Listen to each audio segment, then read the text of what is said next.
In episode 69, author Craig Crawford shared some of his personal paranormal experiences. Now he's back, and together, we'll introduce you to D.A. Wysong, who will share her experiences during a roundtable conversation about all things paranormal.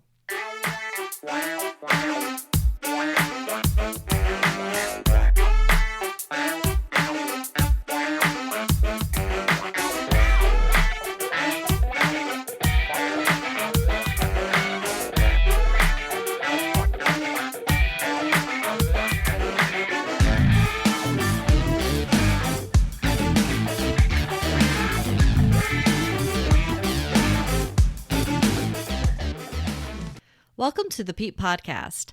I'm your host, Nicolle, and this episode will be a little different. Two authors who write horror and paranormal fiction will talk about their personal experiences and how they influence their work. But first, I'd like to take a quick moment to request that if you enjoy the show, please share it with friends. Telling others about it is a great way to show your support and help us find other people who'd like to be a part of it. We all know at least one other person who's curious about parapsychology, ghosts, energy healing, UFOs, cryptids, or other paranormal topics. So let them know there's a place for them here. Thank you in advance for spreading the word. Now back to tonight's topic. If you listened to episode 69, you'll remember Craig Crawford, author of the Project Threshold series, among other works. He came on and shared some personal stories about his own experiences and gave us a little peek into how they influenced his writing. Tonight he's back and you'll get to meet author D.A. Wysong. D.A. resides in northern Kentucky and is a paranormal fiction author of 27 books, including her young adult chapter book series, Creeper Seepers. Her upcoming series, Monster Hunters of America, will be available in 2024. She is also the screenwriter of Soul Catchers. Her latest book, The Ghost of Northern Kentucky, is now available. With so many ideas constantly coming her way, her latest ambition is to live long enough to get them all onto paper. She keeps her muses alive through travel, music, and research, and her favorite genre is everything paranormal. Let's dive in with Craig and D.A. Well, I was actually about 5 or 6 years old, and I really haven't heard a lot of people say this too much, but of course, at that age, I wasn't anyway, really familiar with the paranormal, but I would astral project, and I didn't, I thought at the time that everybody did it. So I just kind of did it in a natural way. And by the time I was 8 or 9, I just took it for granted that everybody did that. It was not like something that I tried to do. It was just, I did it. Well, later on, I find out that my sister does it. My mother did it. I didn't know that she did it until she was in her 70s and almost ready to die. She passed. She had let that little secret out about a year before she passed away. Wow. A couple of my grandsons do it. And so do a couple of my kids. So it runs in the family. Right. So, I think with that experience as a young child, and I intuitively knew things that other people didn't know. So, I was born in the 50s. So, during that time frame, you didn't have like all the internet and all the lingo and all the names. You just didn't, if you went to the library, you just didn't see stuff like that. You really had to delve. So then it went into like I knew I was a little different. Nobody wanted to talk about it. Then I went into astrology, and when I look back, I would say probably by the time I was 13 and stuff, I could start, kind of sensing that there were different, like not really an entity, but spiritual things around me, like my grandmother that had passed away or my aunt. So I was really just kind of in tune. But during that time, people just didn't talk about it, or they didn't around me, not, the way I was raised. Mm-hmm. So, I guess as a young adult, it really progressed when I got out on my own, and I went down to Cullowhee in Asheville. And from there, I ended up in Florida, and I started delving into the tarot cards and pendulums and that kind of thing. And I was doing readings and going to hair school, and it just seemed like my house was kind of a hub for, it was just like a place where a lot of friends were frequently and coming in and out, and nobody was really a believer except for me, even though they were fascinated with the fact that I was learning how to read the tarot and I would be accurate. I really didn't know what I was doing. Huh. So I don't know if, I was thinking about this. I've thought about it a couple times. I don't really know if me by delving into those mediums actually opened the door further, but I started having a lot of paranormal activity. Like by the time I was 19, 20, it was just like really bizarre things. Like we had German shepherds that there were a couple times we'd leave the house, go to the beach, and we'd come back. And I don't know if you know what a jealousy window is, but it's like where the solarium is to where the back of the, like a patio. Oh, okay. They'd be completely busted out and the dogs would be loose, or they would jump through the windows. People wouldn't come back in the house because there was, we were in, I can't remember the name of it was an Air Force base in McNill Air Force Base in Tampa. Mm-hmm. So I don't know what the history was on that house. And, it just so happened when I was doing this, I was kind of the last person that moved in, and I don't know if it was already happening. So from there, I starting to see things from a peripheral vision. And then my other aunt passed away, and then my grandmother. So there was always that connection. But I'm telling you, for 6 years I lived there, and the paranormal activity just really accelerated so much to where one woman in particular wouldn't even come back in the house. She said it followed her home. So I never felt threatened, and I didn't really know why it was happening, but it was happening. So that piqued my interest, and I started I didn't really have time to write like a book or stories. So I always just journaled and just put my thoughts down. And so by the time I did start writing, which wasn't until my 40s, because I raised all my kids and I raised a couple of my grandkids, and I was always busy, which I still am. But I started just picking out like, what if? I'm that girl that's always like, what if? Sure. And so I started actually writing the children's books. And then from there, after 11 children's books, went into the Creeper Keeper series. So basically, that's why I write about the paranormal, because I think it's a really reality that, a lot of people, they scoff at it if they don't have a first-hand experience. But when you have those experiences, they're real. True. Right. All the way to where I've had experiences with, this was probably about 10 years ago. I had a woman on social media on Facebook. She was from UK. And I had put a post about something about the Ouija board. Well, the way we think about the Ouija board is a completely different cultural thing over in England. And she actually, they call it table tipping, and they actually do that. I've heard and that. I think she was offended. And I think this post like brought probably 200 or 300 people into the, conversation. And I think she was a little, I don't know what it was, but later on that night, I had posted a picture of just something I did in my bedroom, right? So you could see the layout of my bedroom on the post. And that night, I woke up at 3:00 in the morning out of a dead sleep and turned over and looked, and there was a pair of eyes staring through the mirror. And I called it the Watcher. And I knew who it was. I instinctively knew her name was Lilith. Really? And when I got up, I posted, have you ever experienced the Watcher? It was like 4, but by the time I posted, it was 4:00 in the morning. And guess who was the first person to respond? Lilith. And in all of her pictures, she did mirror magic. So that's what, prompted me to write the anatomy of a soul, the anatomy of a cell phone was from that experience. Because oh my goodness.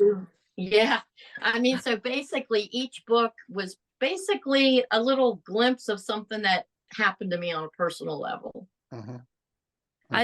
I totally get that.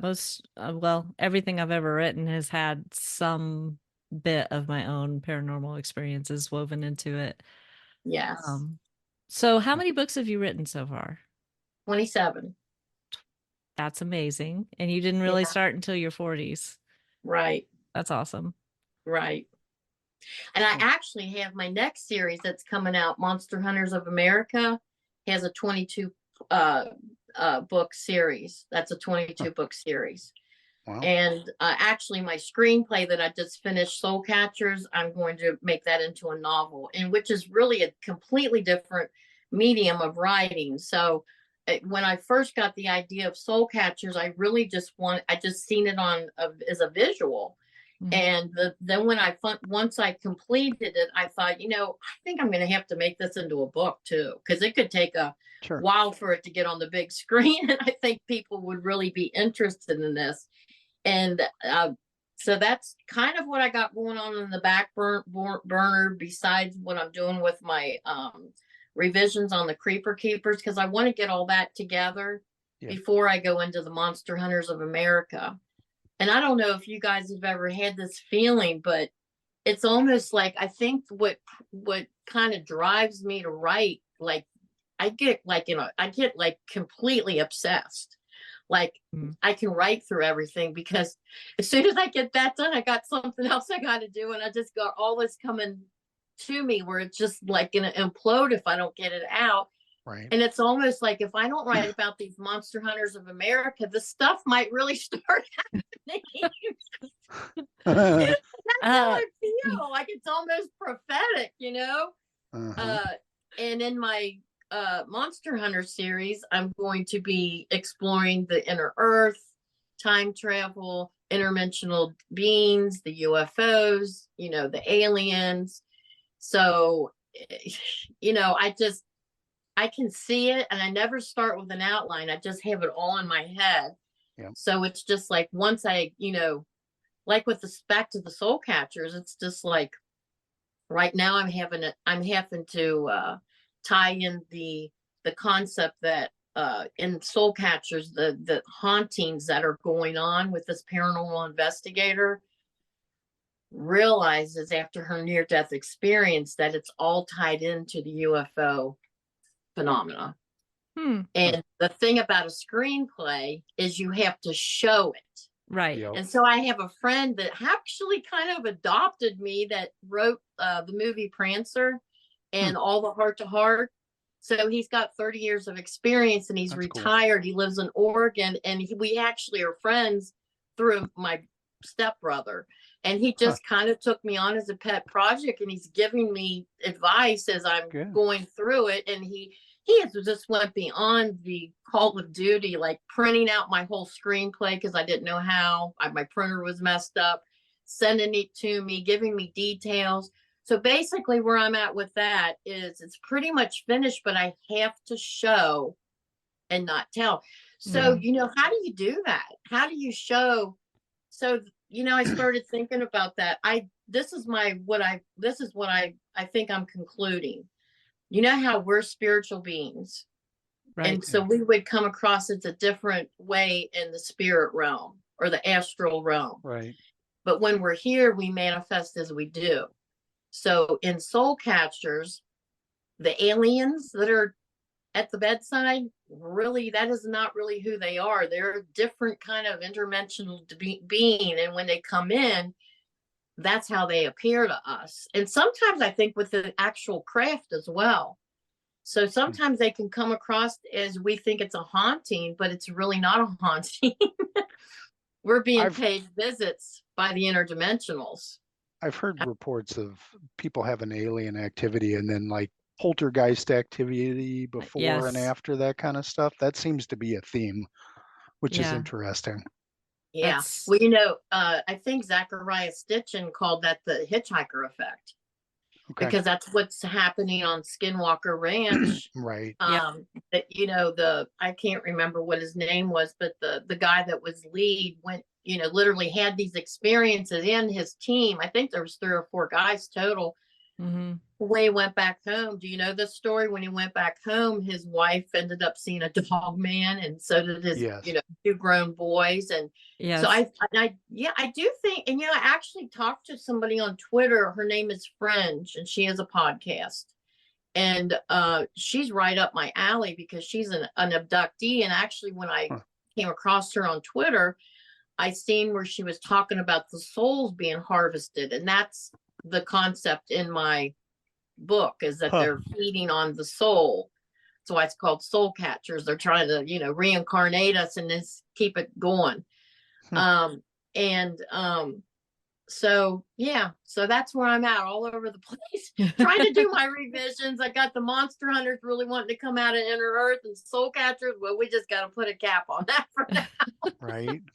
Yeah. That's one of the curses of being a creative, is you have more ideas than you have time for. Mm-hmm. Oh, I know. Yeah. I know. It's just, and then I've got an additional 2 great grandkids now, and another grandchild in the last 2-3 years. And they're all saying, well, you haven't written a book about Xander, and you haven't written a book.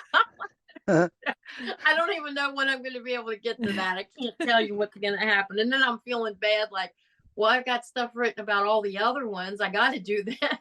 So I just add it to my list. You've got time. They're still new. It's okay.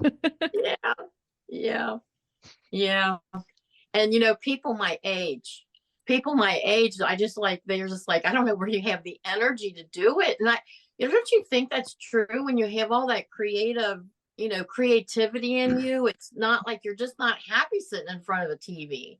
I mean, we have our moments, but it's just like you kind of value your time and energy, what you're going to do with it. Because if you don't, I feel like I'm going to implode sometimes if I don't get it out. Yep. Yeah. I don't watch a ton of TV just because I'm like you. I get fidgety and I got to go do something. So yeah. Same here. My boyfriend laughs at me because he's like, "Did you see this? Did you watch that?" And I'm like, no. Yep. Sorry, I have other things to do that do not require television. Well, you have to kind of. Well, actually, I seen a movie about a month ago. Did you ever watch? Well, me and Craig watched a couple of movies the other night on his birthday. Right. We watched it together on a watch party kind of a thing.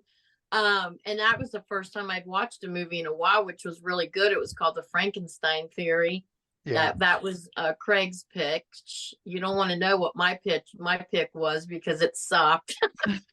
Actually, I went back. Go ahead. I was going to say, I do want to know so I can avoid it if I actually decide to watch TV. Tell her, Craig. Tell her. There's a horror director named Adam Green, and I can't remember the title of it, but he was. It starts out he's what?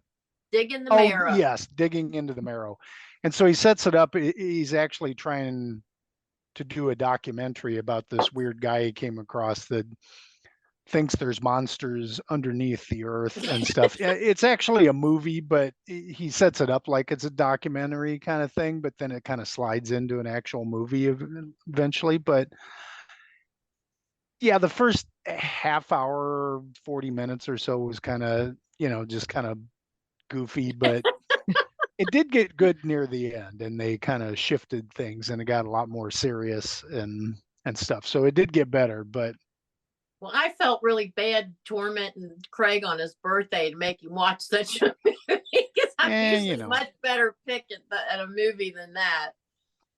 But I'm willing to wade through 5-10 crappy movies to find that good one. So yeah, it's just all part of the process.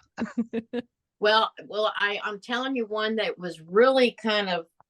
And did you ever do that? Like watch something or come across something and you're like, they're stealing my idea. I got to get on this. I got to get on this faster. Mm-hmm. It was called Monsters of California. Monsters in California. Have you seen it? No. Tom DeLonge, who's really big in the UFO community, and it came out in 2023. And I'm not going to say it was exactly like but it's got a really huge concept, which I I thought I'm really onto something, because this guy's really big in the UFO, and he actually produced it and directed it. And it's basically, it was interesting. Do you want to hear the concept on that? Was Bigfoot was in it, but it was about the UFOs. And so basically his concept showed that me or you could be out in the woods.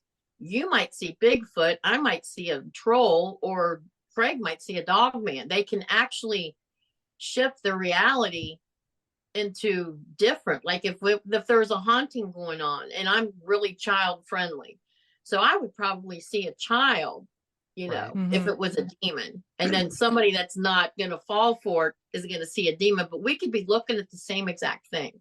Yeah. So they play with our reality. I've so been that was hearing something more. for me to consider. Pardon?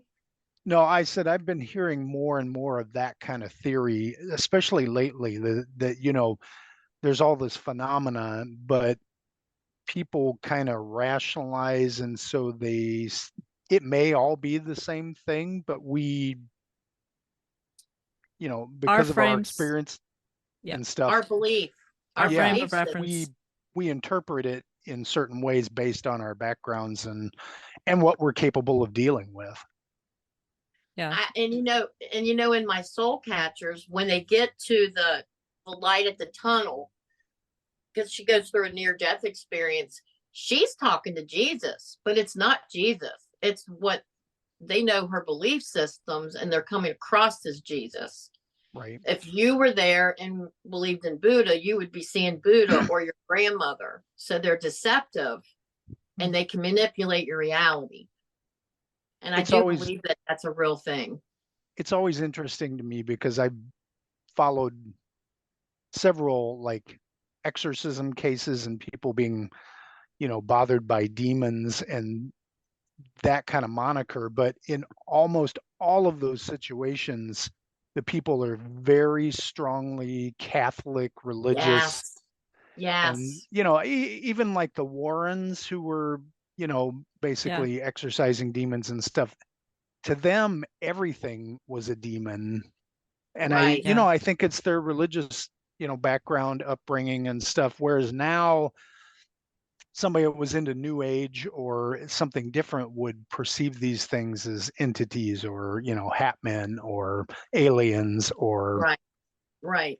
Well, I actually watched Nefarious Sunday night. And how was that? I haven't came seen out. that. Yeah, that came out, and I knew that politically the more on the left side didn't like it, and that they had a big problem with it. I was seeing a lot of reviews like that, and I don't get political, but I just thought, well, it came out like maybe in June or July, and I thought, well, I haven't really watched a good movie. I'm gonna give it a shot, because actually Fringe off Twitter mentioned Nefarious. I'm like, I'm gonna go just check it out.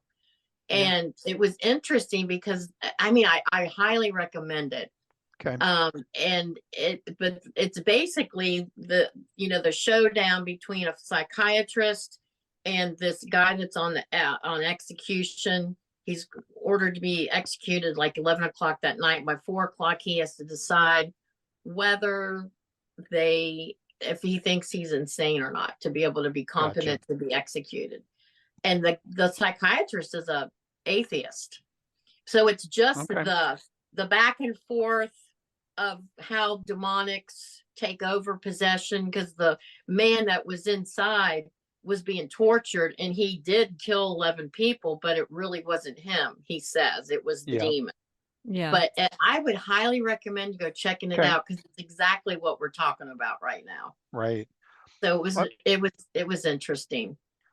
I've read 2 books now too that also pull into the comparisons and the similarities between the Fae from the old world and aliens, because so many parallels with how the Fae and the fairies behave. They stole people and would bring people back, and then very similar. People wake up the next morning, they don't know what happened, but in the old days it was fairies, and now it's aliens and who knows what. Craig, that's fascinating, because I actually just brought that very thing up to Fringe, like when I talked to her last week. Yeah. And that's what I said. I look at patterns.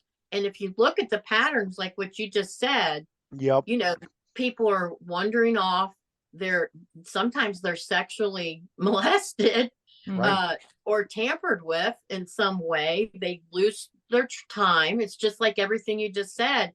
And so back in those days, they probably, kind of revealed their selves in a way that they could adapt reality because of their belief system. Sure. And now we're more technical and more Yes. scientific, and that's why they're revealing themselves the way that they are.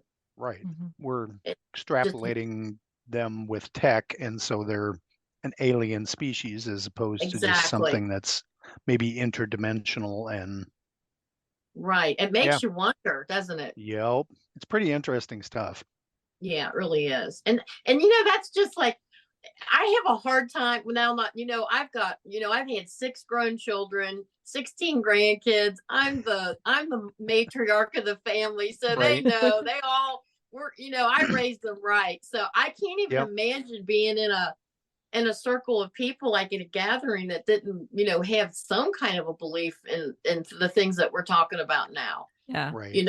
It's like, what else would there be to talk about? I mean, this is all the good stuff, See, I grew up in a family where you don't talk about it around the kids, even if the kids, like me, were having experiences.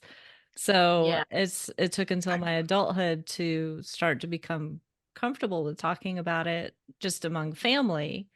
And then as I've gotten older, like I'm turning 50 on Thursday, and now I'm just like, I'm out. I'll talk about it with anybody. Yeah. Right. I can read a room. So if somebody's not going to be comfortable, I'm not going to push the subject. But it's like, this is who I am. And if you have a problem with it, you don't have to be in my life. Hey, there's a freedom about getting older, because you really get to that point. You really don't care what they think, like anybody that knows me knows how I am, but I'm not that friend or that person that you can rely on in an instant. Like, I'm very dependable and very solid, but I believe what I believe. And I too, like you, were raised in a very strict Christian upbringing, and I got stuck down in the pew by the time I was 8, because I was asking questions that they didn't know how to answer me.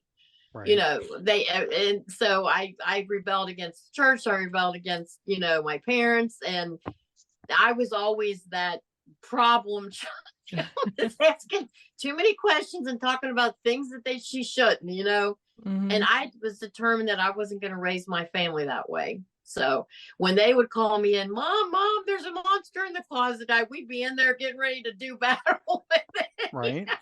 Good. I'm not going to tell them there's not a monster in the closet, Right. We'll kick its ass. And that's what I tell people now. I'm like, my family was trying to protect me by telling me it was my imagination. But what that did was made me afraid of my imagination, which did keep me off drugs, by the way. But because I was afraid I was going to have a bad trip if I tried anything. Right.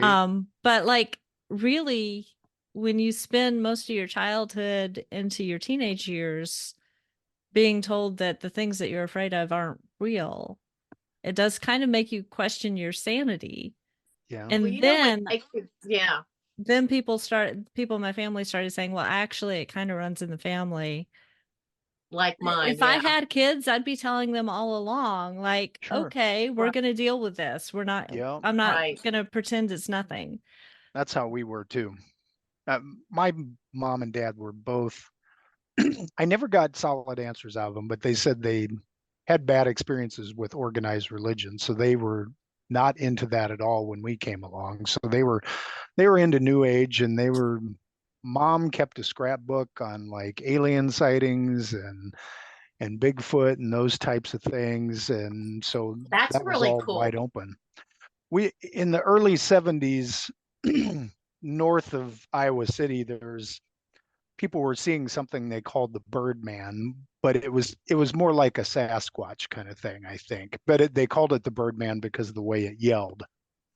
And I know mom said that she made dad drag her, or she dragged dad out along the roads and they went road hunting for it and stuff. Never did see it, but she was always tracking that kind of thing. And so That's very we grew cool. up with it. And yeah, and I don't regret that. They were very open to that kind of stuff. So Well, I love that. That's the kind of parent I was as well, yeah, because, you know, and I believed my kids. I mean, because I had experiences like that growing up as well. And it sounds like you did too, Nikki. Oh yeah, my whole yeah, life. I'm an What? empath and an intuitive, and Yeah. at one point I was also clairaudient and clairvoyant, but I learned to control it so that it's not a distraction anymore. And I made a Yeah. deal with the universe. I don't want to see anything anymore.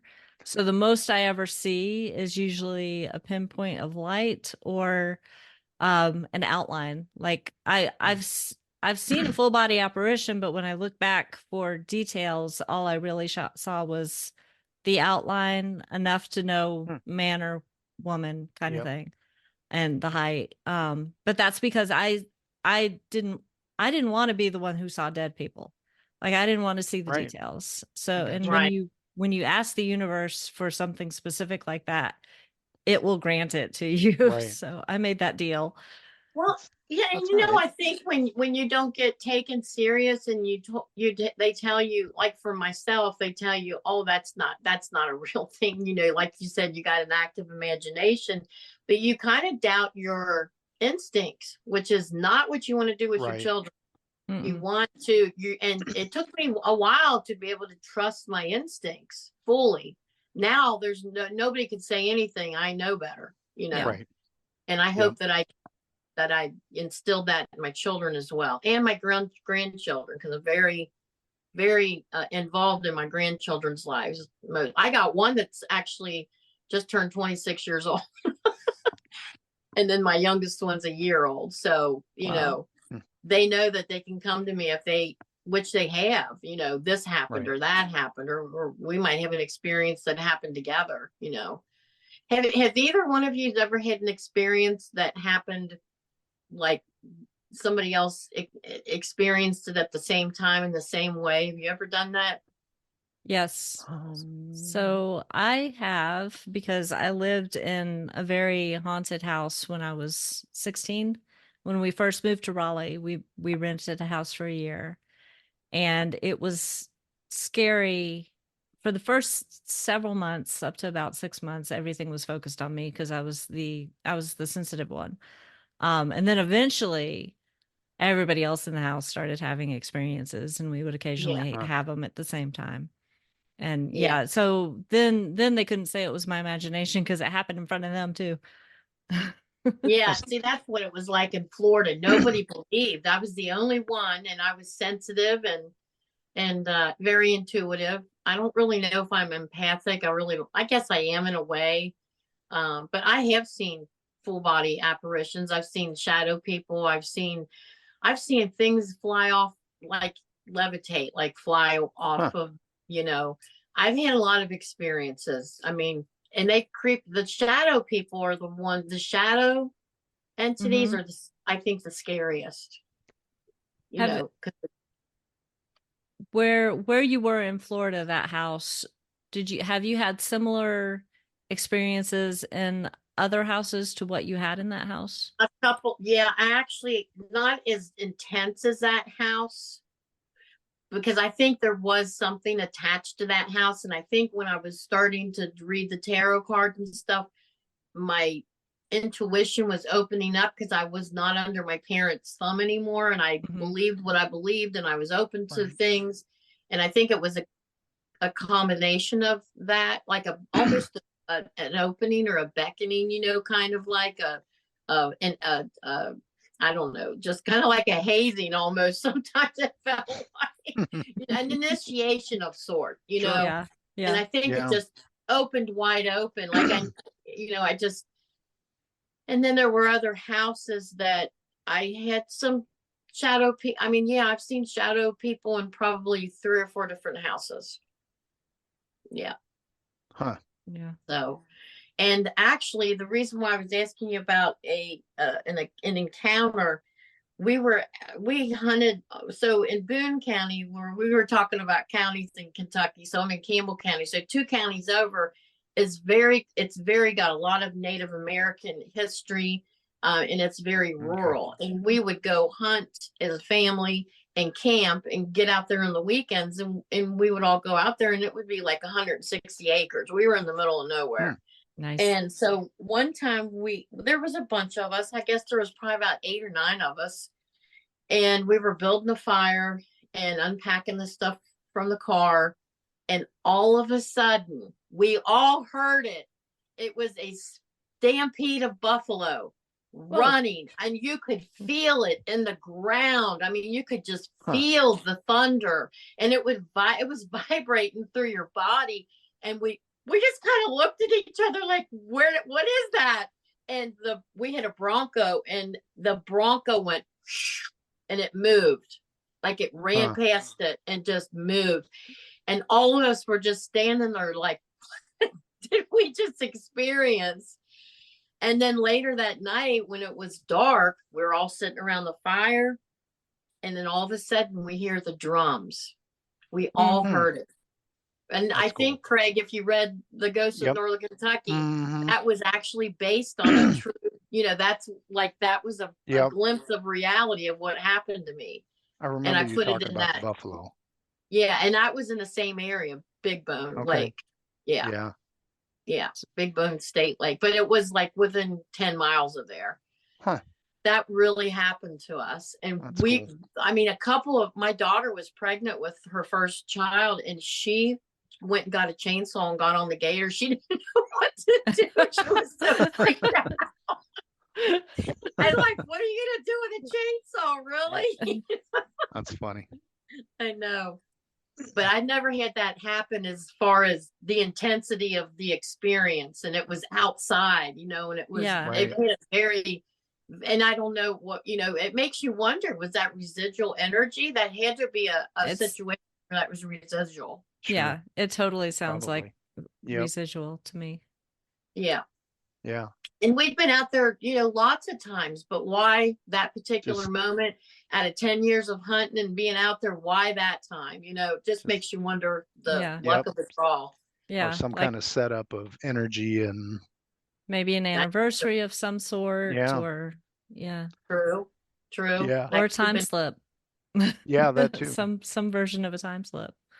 Yeah. Well, that the time travel thing is a thing that I'm still trying to learn to wrap my brain around, because are you familiar with Mike Rickseeker? Yes. He's the one that did the Alaskan Triangle, produced it. Oh, yes. Yeah. I think I've told you about him, Craig, before. Yeah, and I've watched that. Yeah. And I just didn't remember the name. I think he lived out in Alaska for a year when he filmed that. Okay. And then he did the shadow dimension. But when he was explaining time travel, him and Carl Johnson, the demonologist, was out there at the Conjuring House. And so he did the series called the Shadow Dimension.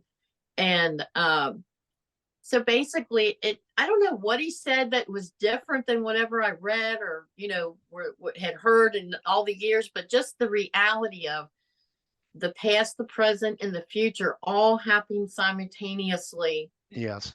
Is the concept of the time travel. Mm-hmm. And it just makes you like, there was a instance in the Conjuring House where he was looking in a mirror, and he looked over and he saw somebody else in the mirror. And when he turned around, there was an old pioneer table with a family sitting there breaking bread, and the family looked at him, and it makes you wonder what did they think they were seeing? Because here's this man. I think Carl was standing next to him. So there's these 2 men standing there dressed, like in modern times, and they're sitting there with their little bonnets on, and they're chowing down. It was like that time slip. Mm-hmm. Kind of and it makes you wonder, Yeah. is that still going on? It just, Right. it's, Or did they see a ghost or what they interpreted as a ghost, and it was just this guy flipping into their Right. yeah, into the time reality. space? They shared each other's reality, yes, just for a moment. Yeah.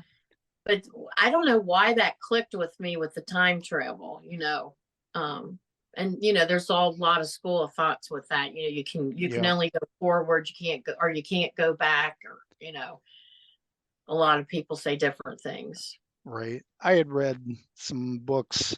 It was this Jane Roberts back in the 70s, and her and her husband um, kind of chronicled, but she would go into trances and kind of channel this entity they started calling Seth. And Oh, yeah. and they've got several books where, he would just come through and then talk about reality in general. And he really drove home the idea that, yeah, there really is no time, and that, the past, present, and future is all happening simultaneously. It's just where we focus, but it really doesn't exist. That time really is a human construction and nothing more. And you get outside of this world and reality, and there's no such thing, which is hard to wrap your head around, but it kind of makes sense in light of a lot of this stuff. Well, and then when I'm hearing you say that, Craig, it makes me think of the last book that I revised, The Haunting of Grey Cliff Manor.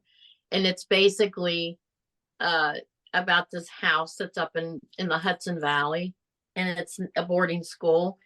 And these hauntings start occurring, and with the boys that are witnessing these spirits coming in are as a boy, even though the man grew older and died in the house, and the family died in the house, and there was tragedy in the house. The way that they were coming across was when the tragedy occurred. And it makes you wonder, because sometimes you could see a spirit or a ghost or an apparition, however you want to say it, but it's not the way that they were when they died. It was the way they were when something tragic happened. And it makes you wonder why. Is our emotions really that strong? I kind of tend to think so. Yeah. I think they pretty much proved that, thought has its energy, and it's got weight to it. So, whatever you put your thoughts to can actually imprint on places or things or I totally buy into that. There's a certain amount of everything breaks down to energy. So, there's energy in thoughts. It may be minuscule in a sense, but we don't really know, honestly. And then it takes you into the collective consciousness concept, the esoteric knowledge about, when we do random acts of kindness, that's a hit for the team. And when we go steal a candy bar, we're taken away from the team. Yeah. Which actually, the reason why I entitled my latest book, The Ghosts of Northern Kentucky, was because in our region, we were the original Sin City. We were the Sin City before Las Vegas was ever even on the map. And I'm telling you, if you ever come into this area, Craig, you're going to have to check out the Levee, which is the Heartbeat, the Hofbrau House, and everything's just really touristy. But I can't remember. I think the amount of prostitution houses and brothels in the time frame of 30 years, maybe 35 years in our area was 330,000. Wow. Yeah. That's amazing. And now it's all leveled, and it's the Levee and the aquarium and Buster's and well, yeah. and what I mean? Got to be a lot of residual left over from all of that. There is, because we've got Bobby Mackey's right down 7 miles. Yep. I'm 7 minutes away from Bobby Mackey's. And a lot of the mob history, we really had a lot going on in the area. And I do believe that those traces, with all that violence and the material attachment to the liquor and the gambling and the women and just that way of life would hold you to that attachment of the, because you don't want to it's like an earthbound spirit, I think, is the ghost of Northern Kentucky really talks about earthbound spirits mostly. Yeah. And I created some urban legends in there. I just, had to throw a little bit in there because, sometimes when you're looking up areas or hauntings alleged and they're just very vague, like, well, I'm not going to write about vague. We're going to build this. That's what an urban legend is, right? You just kind of put it in there. And I laughed at myself and I said, this time next year, I'll be getting on the internet and I'll see all these new Yes. Heck yeah. Yeah, so that's pretty exciting. And I have been into Bobby Mackey's, and it's a pretty scary place. Is it? Yeah. I get vibes off of places. Yeah. Well, in the Kentucky River, so the Ohio River is right up here where I'm at, and then the Kentucky River comes over where Kenton County, where Covington goes into Wilder, which is where it is. And that river runs backwards. So, oh yeah, I'd read that. Yeah, the river runs backwards, which we all know water's a conductor. The basement is full of limestone, which is another with water. It just seems to be a magnet for spirits. And then there was a well, and it was a slaughterhouse, and there's a lot of, really angry energy in that area, And then when it was so cool, because I'm not a native to Kentucky, I'm originally from Cincinnati, but I've been over here pretty much 35 years. But when I really started getting into the history of the area, it just really kind of took me back a little bit, because when you start I picked out 10 topics or 10 places or 10 hauntings, and that was kind of like my outline. But I started out with Pearl Byron, which was the headless woman that they found headless. Gotcha. And so then you go into the next story, her head's allegedly at Bobby Mackey's.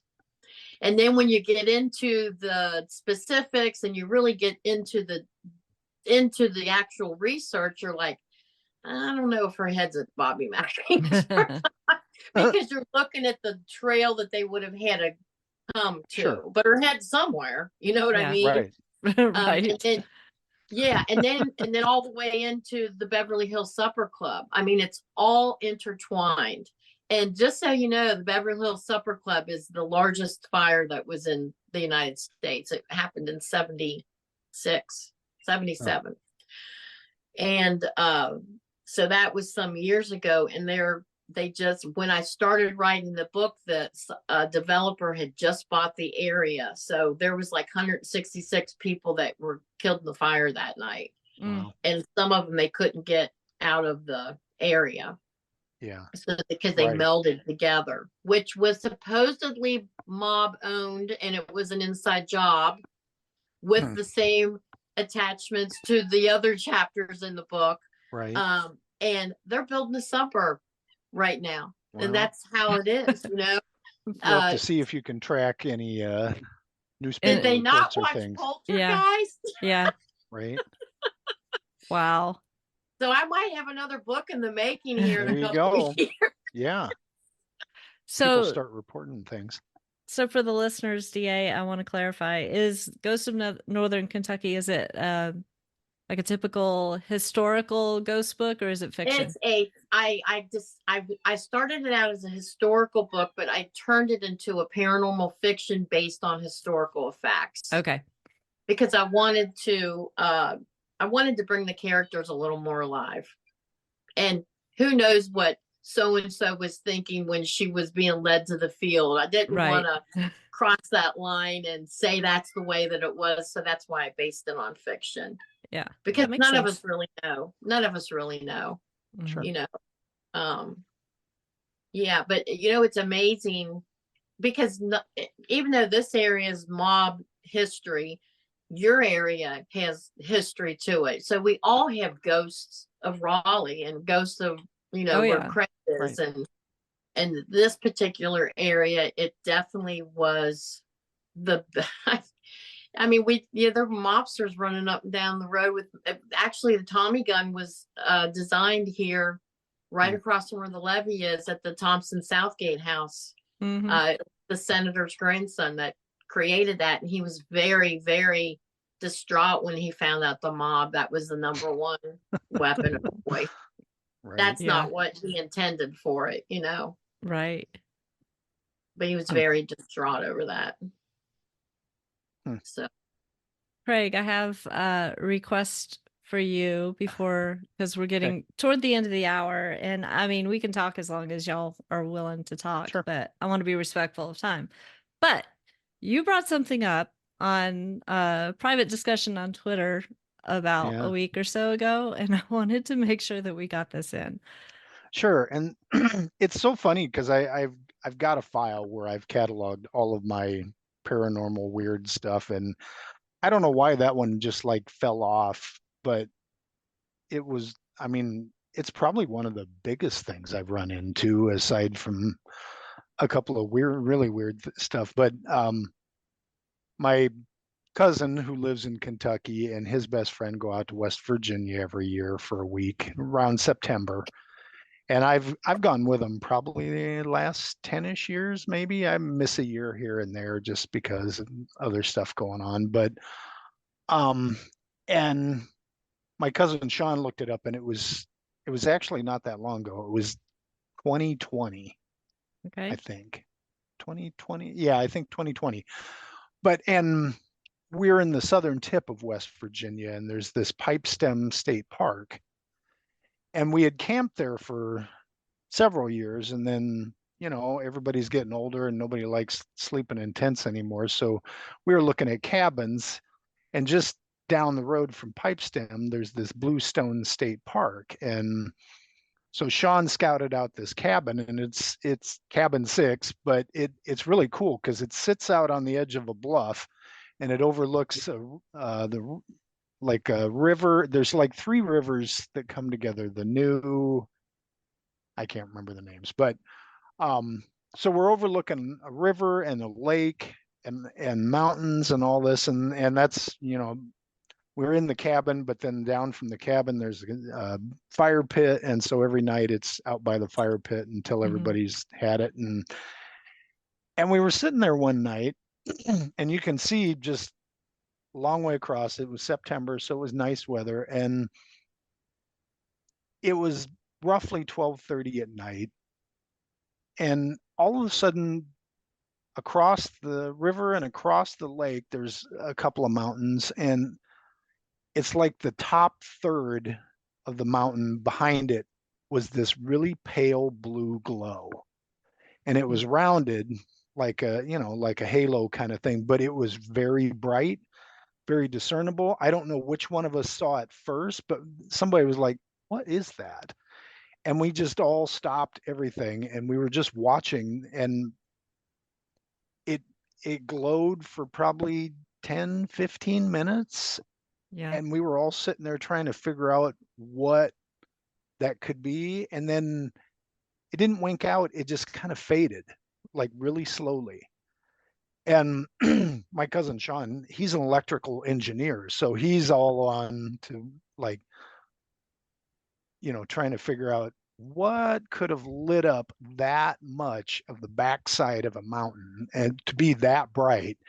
Now, West Virginia is a dark state, and they use it for astronomy and different things. So, yeah, basically, you know, all the street lights point downward, and they try to cut out a lot of, you know, ambient lights so people can see the stars and stuff. So I don't know if that contributed to the brightness, but I mean, Sean did the math, and, you know, the top third of an entire mountain, that's like miles.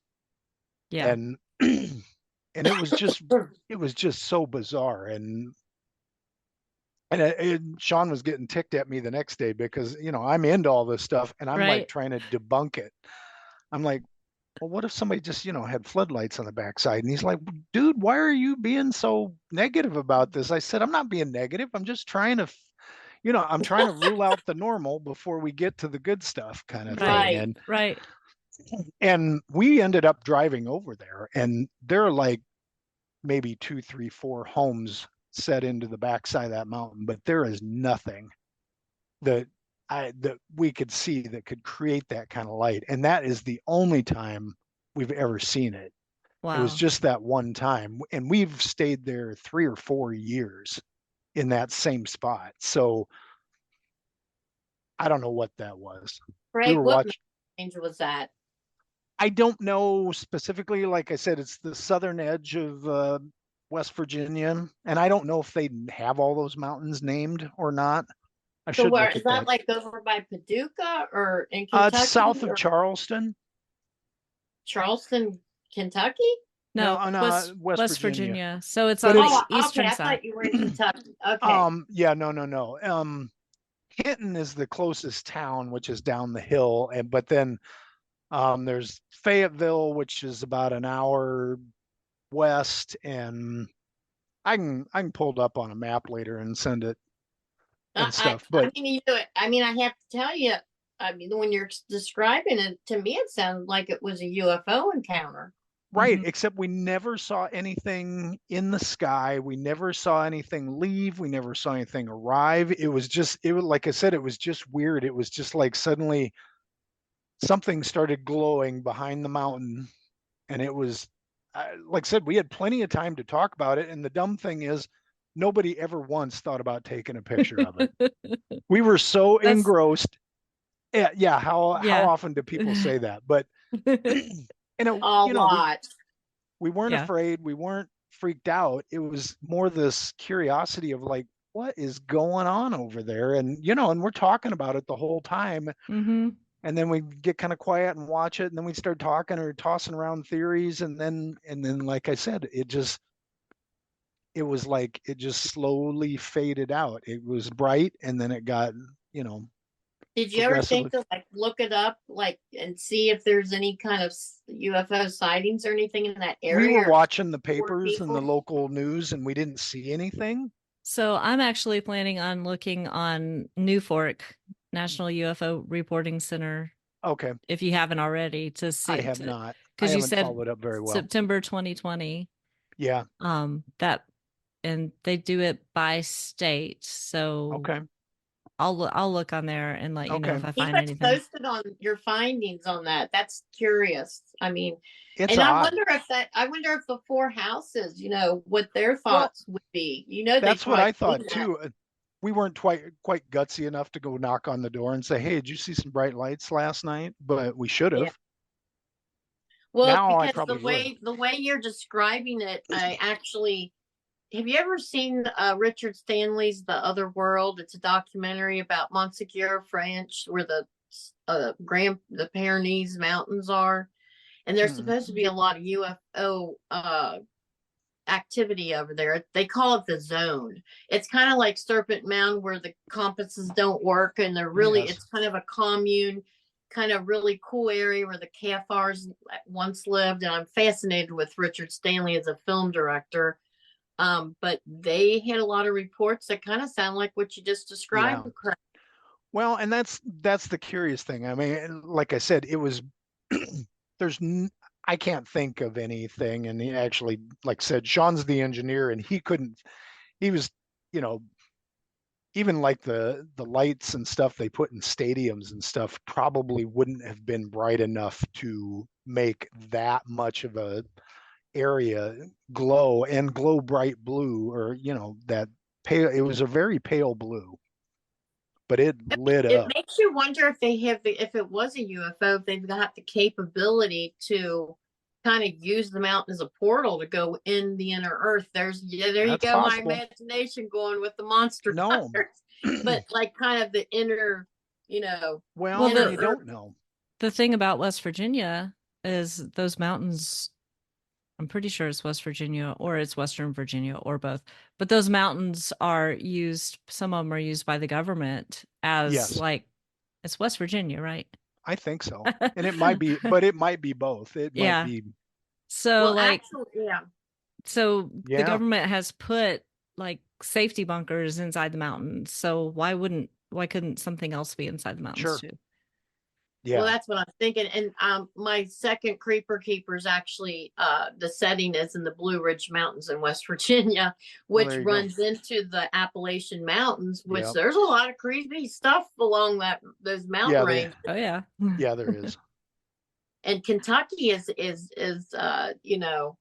right there close to West Virginia Sure. where you're talking about, Yep. right? Yep. Mhm. It's about 6 hours out. I mean, I wonder if that's the Blue Ridge Mountains. I don't know. I'll look it up eventually here Let when we me get know. I'm done, kind but of I will. curious now.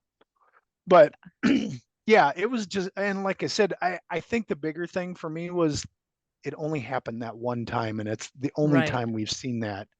We stayed someplace different last year, but this next year we're going back to the same place, not just for that, but just because it's a great little cabin and it's got a great view, Yeah, it sounds and wonderful. no, it's cool, but it was just totally bizarre. And then we spent the rest of the week trying to figure out, like I said, Sean was going over maps and topography to figure out just how many miles we're really talking, and then trying to extrapolate that to electronic lights and what could be bright enough for that. And Hmm. he couldn't come up with anything that, and especially nothing that anybody would have at their house, or Right. it's like a floodlight or even whatever. It was And Right. then way it, too it, bright. it makes you wonder if it could have even been just a portal opening up for Sure. some whatever reason. Right on the backside. Yeah. Yeah, it's I would not rule it out. and No. and then that leads to just a quick for people who have not listened to episode 69. Craig, tell us a little bit about what you've written, because portals play a part. Yeah, actually, well, my latest published thing is the Project Threshold, and it centers around a group that kind of shadows alongside the government, but is not connected with any government. And they it runs on the premise that we live in a multi-dimensional world, and that sometimes things bleed through into our world. And this team, this Project Threshold, they go out and stop, contain, kill, shut down threats to regular humanity and keep it on the down low so people can just live their lives. And Red Cape Publishing in the UK picked up the whole series, and we were putting out it made sense to split it into 4 little books, and so they put out one a month starting September, and the last one just came out in December. So, Well, I've and they're got on. some reading to catch up on. I I've been slacking. I do So, too. But yep.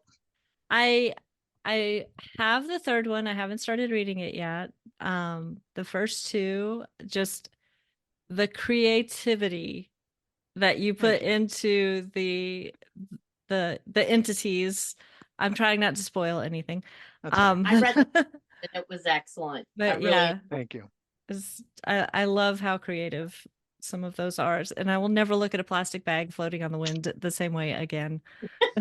I I grew up reading everything I could get my hands on Loch Ness Monster, Bigfoot, all of that stuff. And I was a kid in the 70s, so Leonard Nimoy's In Search Of was a big draw to me, and Carl Kolchak's The Night Stalker, and just all of that kind of stuff. And so I've I did just kind love of, the Night Stalker. The Night yep. Stalker was good.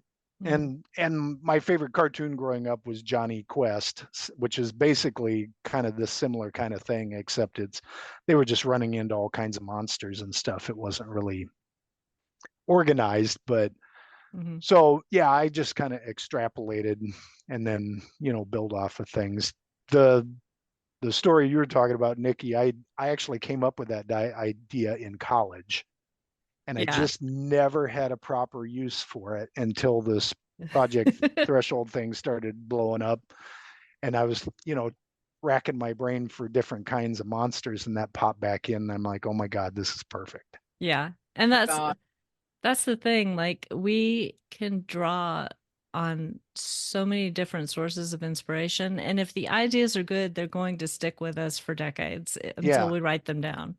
right. And that one, I never forgot it. I never really wrote it down anywhere, but it every now and then it would just kind of come back, and I'd be walking down the street and see a plastic bag rolling around, and that was enough of a memory jogger to say, you got to use that someday, dude.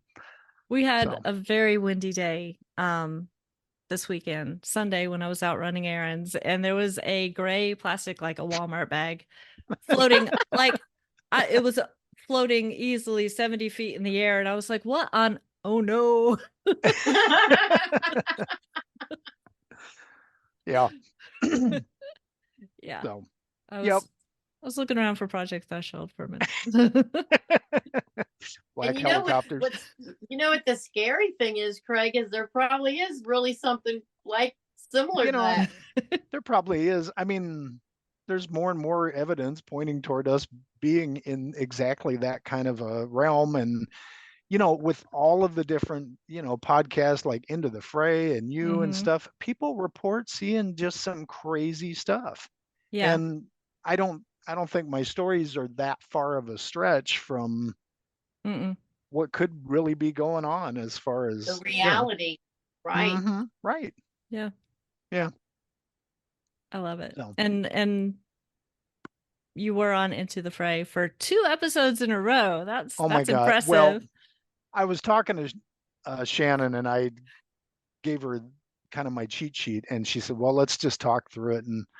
And she wanted to go through the whole thing. And I'm like, okay. And we sat down and we talked for like 3.5 hours on a Saturday. And that's when she decided. I mean, I didn't even know how much time had passed because we were just, going back and forth, how she is and stuff. And so it's just, I basically vomited out everything that I've come across. And my mom's side of the family is everybody's got stories, and everybody is, either intuitives, empaths, or sensitives to this kind of stuff. So, Craig, what's the wildest, most outlandish thing that's ever happened to you on a personal level? As far as the Moon Man. Yeah. Tell me about it. Tell us about it. I talked about it In the Fray. It was one that has bothered me, and I wasn't sure I wanted to talk about it. I wasn't ready to talk about it with Nikki the first time I came around. I knew it was interesting stuff. And I don't know, the more I talked to Shannon back and forth on email, and she said, if you don't want to talk about it, that's fine. But then we got talking, and I got comfy, and she has that way about her.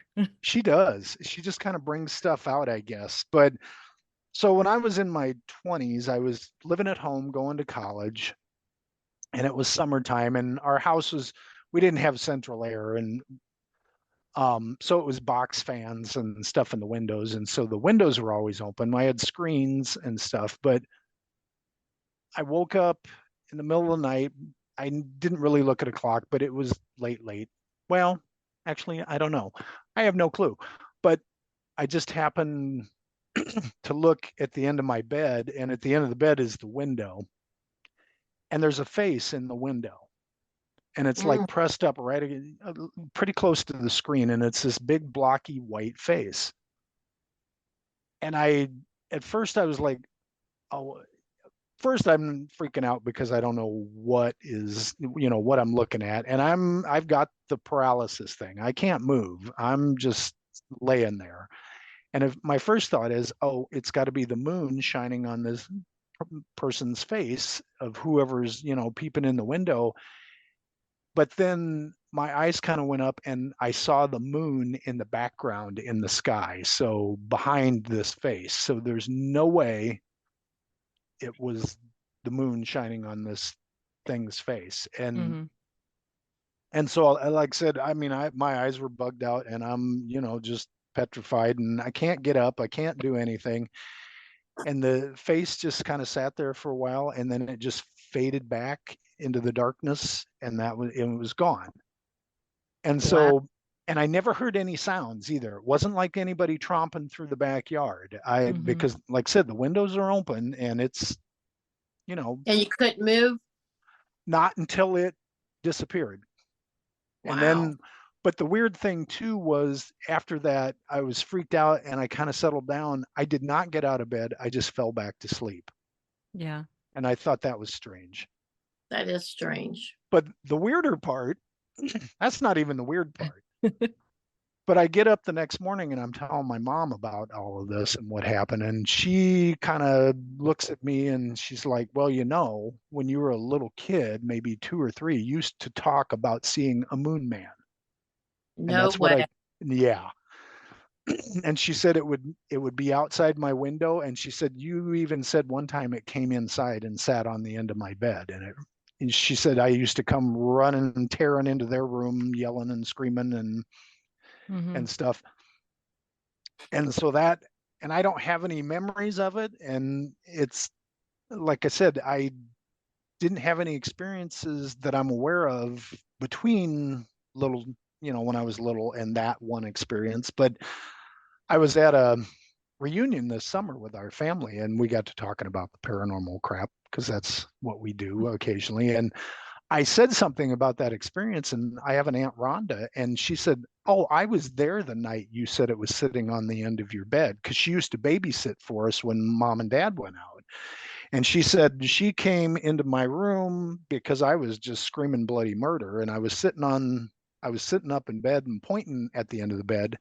She said she never saw anything, but I was adamant there was something sitting on the end of the bed. And she said she just scooped me up and took me out and into the living room. And she said I'd laid down on the couch and just fell back to sleep. But she said I was fully awake, and I don't know. I thought it was too coincidental that those two things are connected. How many times do you think that happened to you? I have no clue. Because your mom said it happens frequently, right? Yeah, several times when I was really young, but I don't have any memories of that happening when I was, 10, 12, 15, that kind of thing. So I don't know, but still kind of giving me the jitters now just talking about it. It's odd. And it hasn't happened since. No, though Shannon's an interesting one too, because as we were talking about all this, she was grilling me and asking me questions just about different aspects of it. And she said, do you sleep under windows? And I realized that even to this day, my back is always to a wall and I'm always facing the window. I never put my back to a window when I'm sleeping, ever. When we move into a new house or a new place, I am always in a position where I'm facing the window, which is interesting to me too. You don't want it to come creep up behind you. Well, and that was the other thing too. She's like, what have you ever seen it? And I said, I don't know, because shades go down at night. They are never open when I'm sleeping. Summer, winter, doesn't matter. The shades are always closed when I sleep. Same here. When I was, this is nothing compared to your moon man, but when I was a kid, I would not look outside. Like it wasn't so much that I was afraid of my own reflection in the window. Like, when it's dark outside and you have lights on, you can see yourself. Right. There was something about looking outside when it was dark and what I might see out there. Yeah. And I don't know if it's, because we block out a lot of the stuff that we see when we're really little. Sure. And I used to see a lot of things. But so my sister knew that. And I was told to go close the blinds one night, and she came running up to the window. And I screamed so loud, I'm pretty sure all the neighbors in the neighborhood heard me. My mom came running in. Oh my God, what's wrong? And it was my sister. I was in tears. I was so freaked out. Well, but hopefully mine at least had an explanation. Yes, she did. And she probably doesn't even remember it, but I could still see it happening. Right. But mine had an explanation. But I have the same, I cannot, if the windows have to be, like, the curtains, blinds, whatever, have to be closed. I cannot sleep in a room where I can see outside at night. See, until that incident, I wasn't really, at least as a, college age and stuff, I wasn't really that concerned about that until after that incident. And then well, yeah, I would imagine. That's right. Kind of unsettling. I think it's interesting in this is just a testament to Shannon, because she's been doing this so long and she's so good at it that she was able to bring out that realization during a conversation with and her. I wasn't conscious of it until she started asking. I'm like, I was, just thinking about every place I've lived, and even when we go on vacation, blah blah blah. It's like I pick the spot to sleep where I'm facing the window, and I've got my back to walls, or Mm-hmm. yeah, yeah. I'm glad you did share creepy. it, though. I know. In retrospect, I think it helped to kind of talk about it, and kind of bring it out, and I've talked to my friends and stuff that are into that stuff about that one, but it's just like I said, it still kind of gets me worked up talking about it. I don't know what the ramifications are, and frankly, I don't really think I want to know. Yeah, because the sleep paralysis is a lot of times is connected to the Hat Man, which it might just you manifest as the Moon Man, and sometimes the Hag, and sometimes Alien Grays. Right. And there we have it again, how it would manifest, whatever reason to you as a Moon Man. Right. And that could be too. I may have associated it because maybe I saw it as a kid when the moon was full too. I don't know. Maybe you were fascinated with the full moon like I am. When I was a kid, I was completely fascinated with the moon. Like I would stare out the window, whenever I could. And might have manifested it that way to you. But the sleep paralysis, I've never had that happen, but I would say that would be very unnerving. And and I think it was odd that, and I cannot recall another time that I've had woken up with like this sleep paralysis kind of thing. And like I said, the weirder thing was, as freaked out as I was, when it went away, my first inclination was not to jump out of bed and turn on the lights. I was just like, okay. And I went back to sleep. Yeah. But that's that paranormal apathy that Scott and Forrest talk about on Astonishing Legends all the time. Yeah, I know. It's that. Is it a rush of adrenaline and the adrenaline goes away and just, and then your body relaxes that much? Or is it something external just telling you just calm down and go back to sleep? It's going to be okay. And it also makes you wonder if it's just that because we are open to those things, we just know that is another aspect of the reality that we live in, whereas somebody else is still fighting that this couldn't really happen, the way the reaction, the way that we react. Because really, when I think about some of the things I've encountered, I don't know. I think other people would just completely become unhinged and freak out. Right. Yeah. I wrote a book about my experiences as a paranormal investigator, and I've got friends who are like, I could not read it at night. Like I have another friend who just refuses to read it because her threshold for being scared is so low compared to mine. And stuff happened to me, and I'm like, well, I mean, the scary house was scary, but like as a paranormal investigator, that stuff doesn't scare. Like I run toward it, not away from it. But I have to remind myself, so many other people would be running away from it and never want to deal with it again. Right. I say I've got a friend, and we ghost hunted a child care center that I worked at. There was so much crap going on, but anytime we went there and ghost hunted, that stuff never freaked me out. There were odd things that happened, and but I'm like you. It's like I wasn't freaked to the point, well, I'm not doing that anymore. It was cool. We got this. Let's see what else we can get. Yeah. Well, y'all, this has been so much fun, and the time just totally flew by, and I feel like we could probably talk for hours. Probably. Thank you so much. Are you up for doing this again sometime? Heck yeah. Sure. I love talking about this stuff. I do too. It's just the interesting thing to me, my last thought is I have never met anybody who hasn't had some kind of experience. Now, a lot of people won't talk about those experiences unless you get like in the proper safe zone. I remember being in an office at work and somehow at lunchtime, and somehow a group of us that subject got broached, and I revealed some story or, something. I'm probably the daycare center, but suddenly everybody felt comfy, and all around the room, Mm-hmm. every single person had had some experience that they Right. could not explain.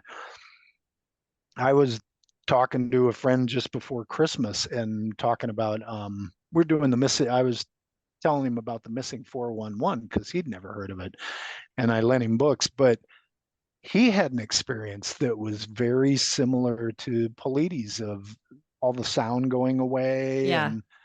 And it was just something it happened to him as a kid that he never, even thought all that much about until I was telling him about this stuff. And this guy is pretty grounded and pretty, he's definitely to a whole new level on the debunking thing. So, he's pretty rational and stuff, but everybody's has brushes with this stuff. I think it's whether they choose to want to buy in or they just shut it out. Mm-hmm. They which deny is it. fine. Deny Yeah. the existence. They Yep. deny the existence. Because I think some people just do not want that crap in their lives, and they No. they like things neater, order. I don't know if it's neater and more orderly, but I just don't think a lot of people really want to deal with those possibilities. No. And but that's why I started this podcast. The Yeah. I have two taglines. One is science plus sci, because I interview experiencers and investigators and academics. Yeah. But the other is the paranormal is more normal than you think. Like I want, and I'm not the only podcaster out there. Obviously, there are No. tons of them, including Shannon, that want people to be more comfortable talking about this stuff, because really, like you said, pretty much everybody has an experience. They just Yeah. aren't comfortable talking about it. So we need to Right. make them more comfortable. Yeah. I have to ask y'all what your thoughts were about the Miami Mall on January 1st. I don't buy into it was an alien thing. From what I understand, it was a very large group of kids out of hand, and some of them That's what it sounds went like. off campus. Yeah. And it is funny that, I mean, there are certain people, faction stuff that are always trying to bring that stuff into equations regardless. And you really do have to be very skeptical out of the gate. I used to be part of a site, I think it's still live, but it was called Cryptomundo. Mm-hmm. And Lauren Coleman was one of the big runners on that. And I always remember one time somebody had a picture of a Thunderbird, and it was a Walmart parking lot, and there, by God, it was this big black bird shape, and we were all looking at it, dissecting it, trying to figure it out. And some guy finally just said, "Look at this," in a way, and it was the way it was up near the lights in the parking lot, and the way the lights sprayed against the picture and stuff, it was just the effect of the lights making it the way it sprayed out. It looked exactly like a great big bird. But once he said that and you looked at it, it's like, oh my God, that is just, shadow play and light. And right. Yeah. And so you do have to, take everything you run into, and you have to run it against, is this normal? Right. Is this pareidolia? Is this, Yeah. And nowadays, with generative AI being able to do videos and images, it's like, unless I have experienced it for myself, or I know you personally and have reason to believe what you're telling me, I'm going to just assume that it's crap. Yeah. Right. You kind of have to. Yeah. And it's sad. It's sad that we can't trust people. But it is. Well, the next thing you knew, it evolved into having a tail and looking like a tarantula. And right. Yeah. Yeah. Well, and everybody wants their 15 minutes of fame. So yeah. And then people like to fool people too. So yeah, I appreciate people with creative minds. I just don't appreciate it when they don't admit they're being creative. Right. Right. Yeah. Yeah. Or trying to use it for some purpose besides just creative. Yep. Yeah. I'm with you. Yep. Cool. Okay. Well, I hate to say goodbye, but I'll say see you later. That's all right. We'll do this. Yep. Thanks for Anytime having me on. Yeah, Nikki. thanks so Yep, much, thank you. D.A. and Craig. I just totally appreciate you organizing this for me, like being the conduit for this. I say periodically you run short on shows or want to just get together and talk. I'm always up for this stuff. So Awesome. I am up for it too. There you go. Enjoyed it. Thanks so much. And I It's will. fun. It was nice meeting you all. It was nice to meet you too. And I will put links for both of you Okay. in the show notes Cool. so the listeners Okay. can find you. And Awesome. I'll at least see you at Monster Fest. Heck yeah. Yeah. I cannot wait. Thanks again to D.A. and to Craig for the fun conversation. And thank you for listening. If you are interested in sharing your own personal paranormal experiences, or if you have an idea for an episode topic, please reach out through the contact form at peeppodcast.com. That's PEEP podcast.com. Remember, that stands for People Experiencing Everyday Paranormal. While you're there, subscribe to my newsletter to keep up with the podcast and all my creative and energetic endeavors. I only email it once a month. You'll receive briefs on recent episodes, information on upcoming appearances, and some additional fun stuff, including occasional drawings for free books. If you enjoy the podcast, please give it some rating love on your favorite podcast app, share it with friends, and subscribe so you don't miss an episode. Ratings and reviews help the podcast be found by others. A huge thank you to everyone who has given the show some love. I really appreciate it. No matter how you support the show, listening, telling others about it, financial support through the donate button on the website, or any other way, I absolutely appreciate your being here. Thanks again for listening. Stay safe and be well.